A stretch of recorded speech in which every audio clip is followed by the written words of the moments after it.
All right, what's up, guys? The Iceman here, and last night was the Royal Rumble. I called it the Royal Bumble. Um, I just have to say this: the WWE is utilizing the use of past stars and part-time stars to try to increase the popularity of their product. It's not doing all that well in my mind, but we'll get to the Rumble. The pre-show was Cody Rhodes and Goldust, the WWE Tag Team Champions, going up against the New Age Outlaws, Billy Gunn and the Road Dogg. Now, we haven't seen the Outlaws in quite some time until just recently, and for me, I found it very disappointing that the New Age Outlaws found a way to defeat Rhodes and Goldust. Um, you know, if you're gonna lose the tag team titles, lose it to a team like the Usos, who is very, very deserving of having the tag team titles in the WWE. Um, and I also noticed too, a lot of times in these pre-show matches, title changes do happen. So I was very disappointed there. Um, Daniel Bryan and Bray Wyatt. I, what can I say? What I can say is when Daniel Bryan won the WWE title from John Cena back at SummerSlam, Daniel Bryan should have been WWE champion. No doubt in my mind. He is the most popular superstar that the WWE has. I don't know what they're doing with him. I mean, you should utilize and take advantage of the fact that you do have a guy that's this popular. We have not seen a guy this popular in the WWE in a very, very long time. And they're just, you know, for some odd reason, they just don't want him there. And this match with Bray Wyatt, it was he joined the Wyatts for a short time. I think they decided to change their minds. I don't think things were going according to plan. So he ended up facing Bray Wyatt last night at the Rumble, and this was one of the best matches of the whole night, I should say.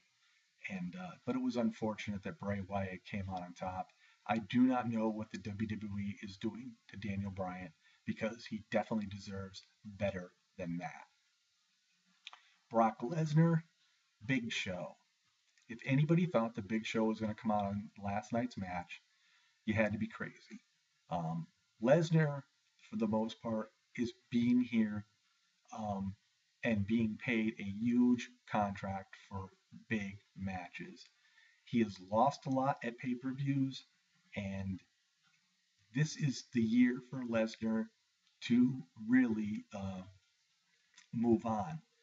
Um, Big Show actually gave himself a pretty good showing last night, but anytime Big Show gives that right punch to somebody, any other time they're knocked out, but not with Brock Lesnar. I knew before the match Lesnar was going to come out on top. I just didn't know how it was going to happen. Uh, but in any event, Lesnar did prevail. This match I thought was okay. Now, I the uh, the championship match with John Cena and Randy Orton. Um, the WWE on the last few weeks of Raw has made like Randy Orton and John Cena to the point where John Cena got the better of Orton, where John Cena looked really strong. And usually, when this is the case, usually when it comes time at the pay per view, the guy who looks strong usually ends up losing. And last night was no different. I thought this was a pretty good match, although I don't think the crowd was very happy with what was going on. I think the crowd is very, very tired of seeing John Cena and Randy Orton in the spotlight. Now, the WWE at this point has, these are live shows, but there are so many things going out there. That last night's show was so damn predictable. I mean, the WWE magazine has about Randy Orton. How is he going to surpass the Chamber and keep his title? So it let you know that, Orton was going to be the winner. And then there's also rumors going around that Batista's going to face Randy Orton at WrestleMania. And there's been already matches that are set in stone. And with all this being said, going into the Royal Rumble last night, you could be a John Cena fan, but you sort of knew John had no chance. And at least he didn't lose cleanly. I thought it was a pretty good match. I mean, they used each other's moves. I mean, Cena RKO'd Orton. Orton attitude adjusted on Cena, gave him the STF. I mean, it wasn't a bad match, but the fans just couldn't get into it. This was a very strange night for fans last night in Pittsburgh. Um, anyway, the Wyatt's music hit. It got dark, and then things happened, and Randy Orton retained his unified championship belt. So there you have it there. Then we get to the Royal Rumble. We all know that CM Punk was given the number one pick to go into the ring to start off the Rumble by Kane. Um, and usually when that happens, the number one pick usually lasts pretty much till the end. And a lot of people were hoping that CM Punk was going to end up winning the Rumble to face Randy Orton at WrestleMania. But again, there comes Dave Batista, a former star from the past. And, you sort of knew from there, really, the last couple weeks what was going to go on. I will say this, the Rumble itself was pretty darn good. I liked the confrontation between Roman Reigns, Ambrose, and Seth Rollins. I think Roman Reigns had a great showing last night. And in my eyes, I mean, I had my fingers crossed when it was him and Batista at the very end. I wanted Roman Reigns to win this match, and so didn't the crowd. But Batista ended up prevailing. The crowd didn't like it.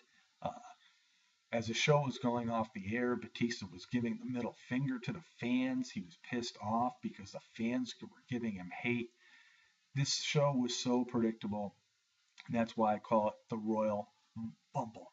The WWE needs to do something. They need to start utilizing their younger stars because that's what people want to see. We're tired of seeing the same stars that have been around for the last 10 years main eventing. It's time for a change. Vince McMahon was livid backstage. He didn't like the crowd reaction, and but I don't blame the crowd. I mean, I was watching this whole show, and I knew exactly pretty much what the outcomes were going to be. And with that being said, being live shows is getting to the point now. We all know about the shows that are taped, and we get to read the spoilers. But this was a live show, and this show was so predictable. It was pathetic. This was one of the worst Royal Rumbles that I have seen in many, many years. And, it took me about a week to make a video. I'm still a little bit under the weather. I'm sort of lost my voice a bit. But again, the brightest spot of this whole Royal Rumble was Roman Reigns. And I cannot wait for the time when Roman Reigns wreaks havoc on everybody else in the WWE. And I can't also wait for Daniel Bryan to truly get his World WWE title, which he truly deserves, because I think the WWE is making a major mistake by prolonging this.